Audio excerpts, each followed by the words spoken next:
Morning, you guys. So I thought we would film a like a day in the life, or like just a daily vlog today. I'm just making my coffee. So I recently switched over to the reusable pods because it didn't feel right to have to constantly buy them and waste so much plastic. So I got these, and so far they're working out pretty well. I thought we would film today like a part-time stay-at-home mom with just a teenager. Kind of a boring, most of my days are pretty mundane. So around 8 o'clock I'm gonna start getting ready, but I wanted to show you my skin. I mean, I just have this one little tiny breakout, and I think this is from, honestly, my husband's beard. He was rubbing his friggin' face on me last night, but I want to show you what I've been washing my face with. And then I will leave you alone for a little bit. So if you guys know, I have always been like, I only use Dove soap on my face. I'm very particular because my face is very sensitive. Now, I'm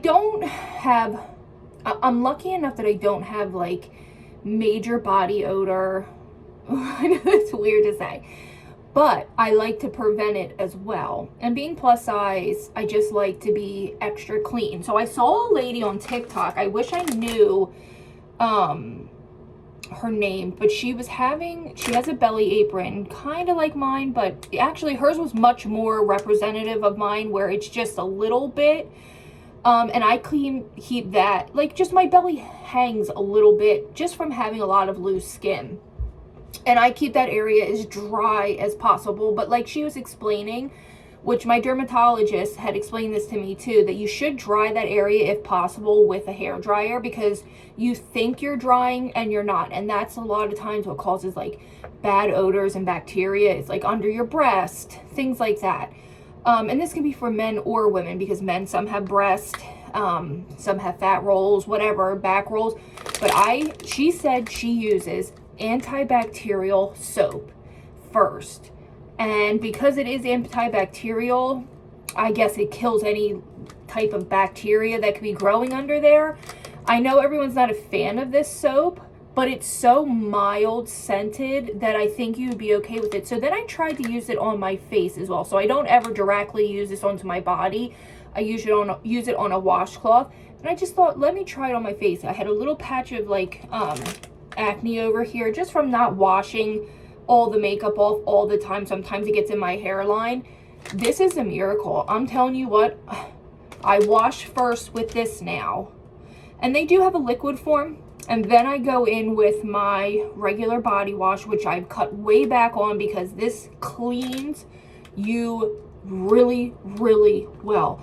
It will dry you out. You will feel dry because it's not moisturizing, but that's when you can go in with like your moisturizing soaps or lotions.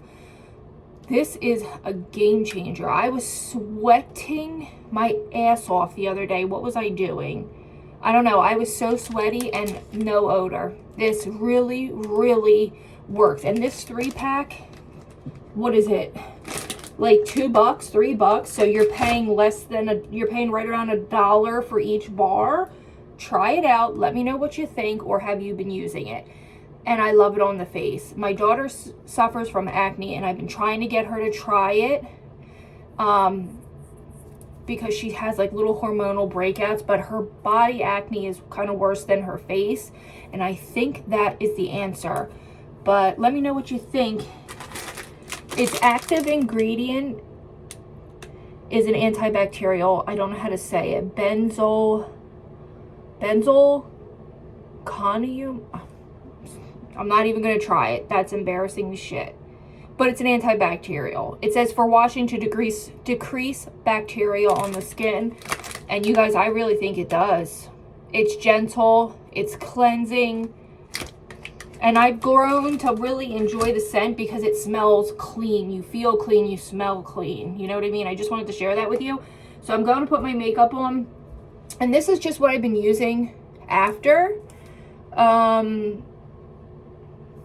It's just an unscented soap from Walmart for $6. It lasts me probably 4 to 6 months, and I love it. It's super moisturizing.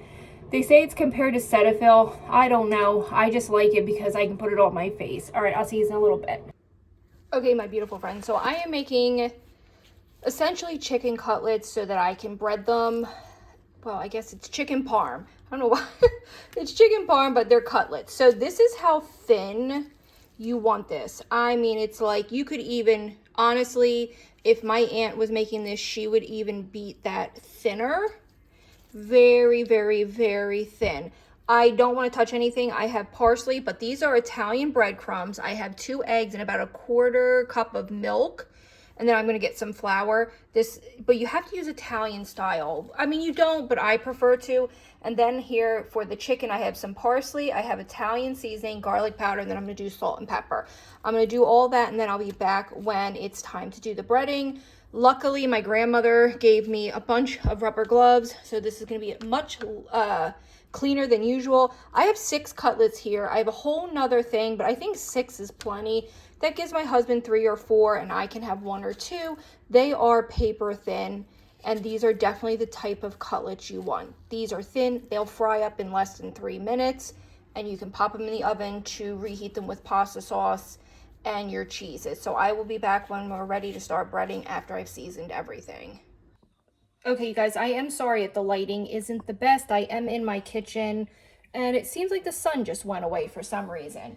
Here are my chicken cutlets seasoned. Again, I just did Italian seasoning, garlic, salt, and pepper, and I put salt and pepper in my flour, parsley, and a more Italian seasoning in my already seasoned breadcrumbs. These have a lot of flavor, and I don't season the egg. I am going to wear gloves.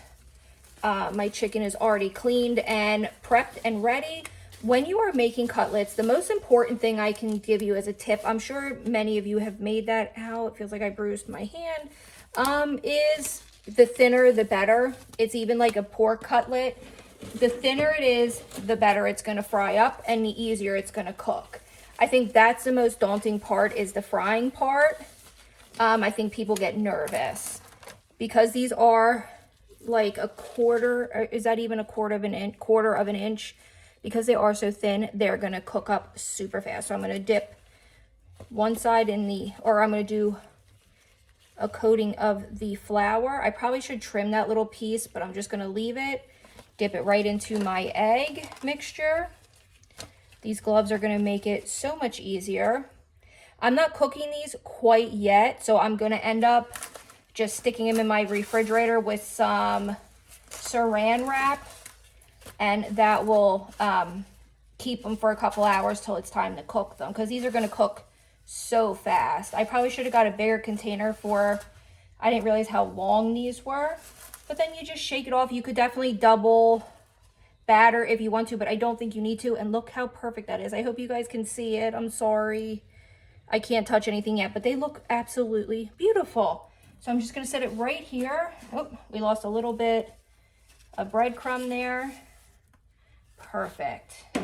I'll do one more with you because there's no point in you guys watching me do breading.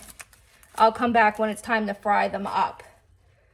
One side of flour, make sure you get everything coated. Shake it off into the egg mixture.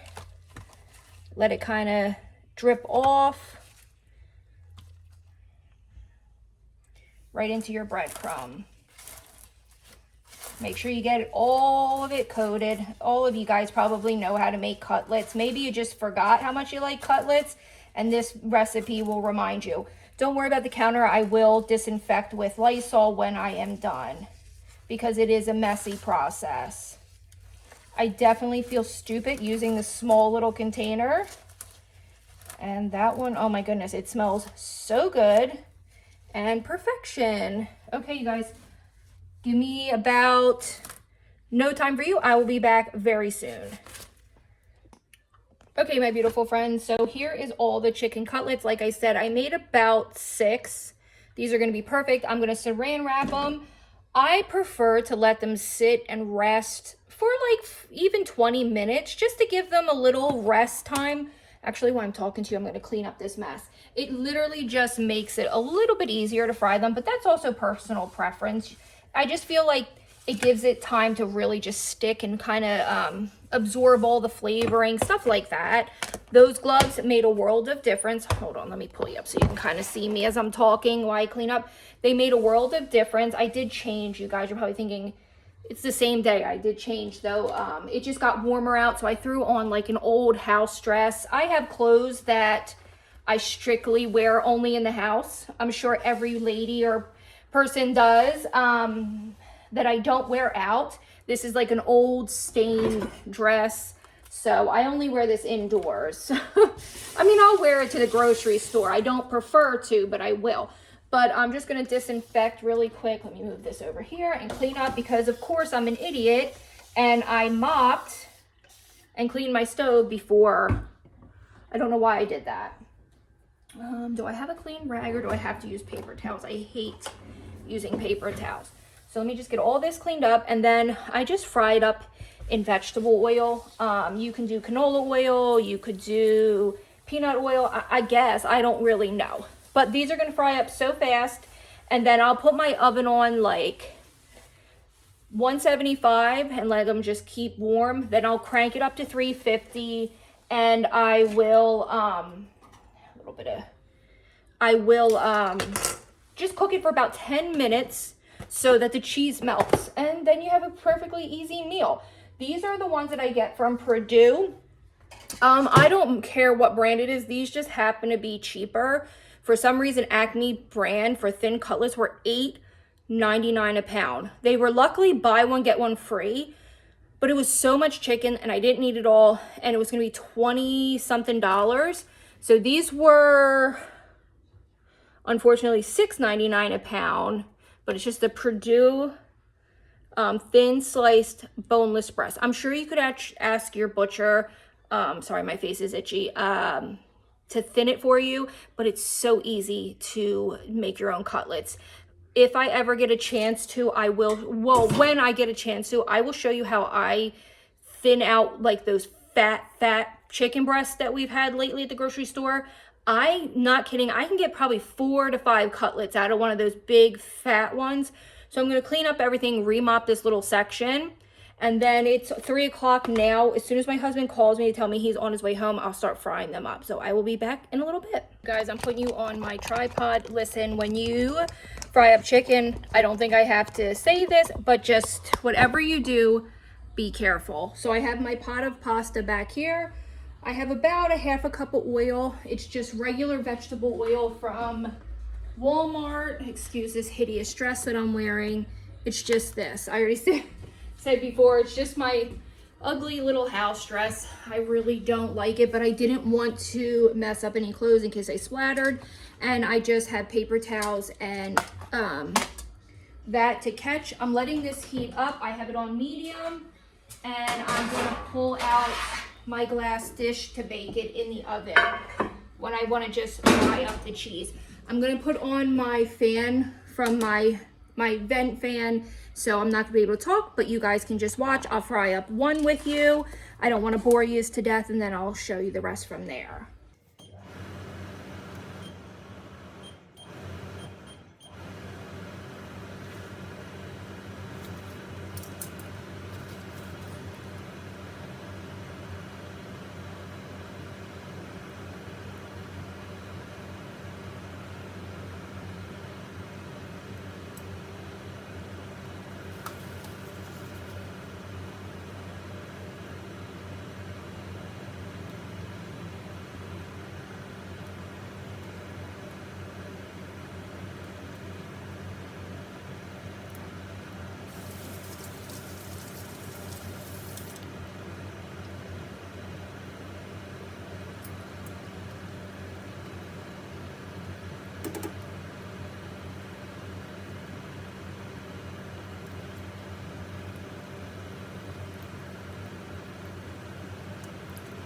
Okay, I don't think you'll be able to hear me because of my fan, so I'm going to talk quickly.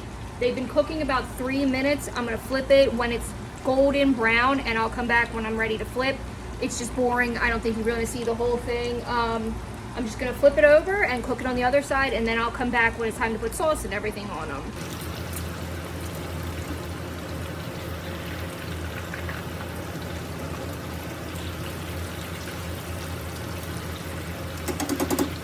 see how golden beautiful that is. And now I'm going to cook it on medium high for another, I don't know, 3 to 4 minutes. They're so thin, they cook so fast. And then remember, you're going to pop them in the oven for another 10 minutes. So I'll be back when it's time to actually put the sauce on. Okay, you guys, I have the next set in. This is how gorgeous they look. They smell incredible and they look incredible. Like I said, they're super duper thin, so they cook so fast. And then I'm going to transfer them once the grease kind of just settles on it. And I got my next set in. Okay, you guys, the second batch is even more beautiful. They're cooking up at about 3 minutes on each side, 6 minutes total. That's my timer. And I will be back in a few minutes. I know I keep saying that, but I will be.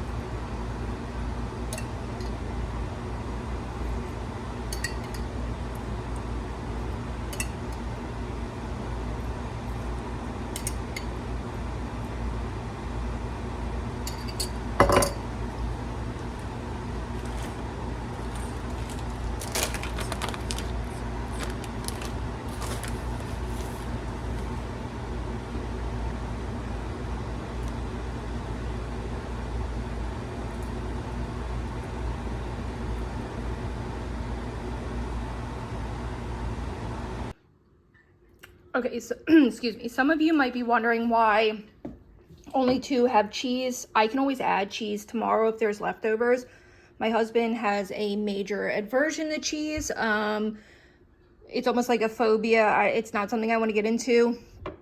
These 2 are mine. The rest I'm just going to bake and reheat them up a little bit, 10 minutes, and they'll be perfect to go. These are extra crispy. I tasted a little corner. It's really, really good. The only thing I wish I had remembered to was hit them with a little bit of salt. But this is our dinner. And then I have some angel hair pasta. So if you ever wondered how to make chicken parm, it's time consuming, but it's easy. And it can be a little pricey. But like every once in a while, it's nice to have, especially when you're having a little craving and you don't want to spend $40 for a dish at an Italian restaurant. Quick and easy.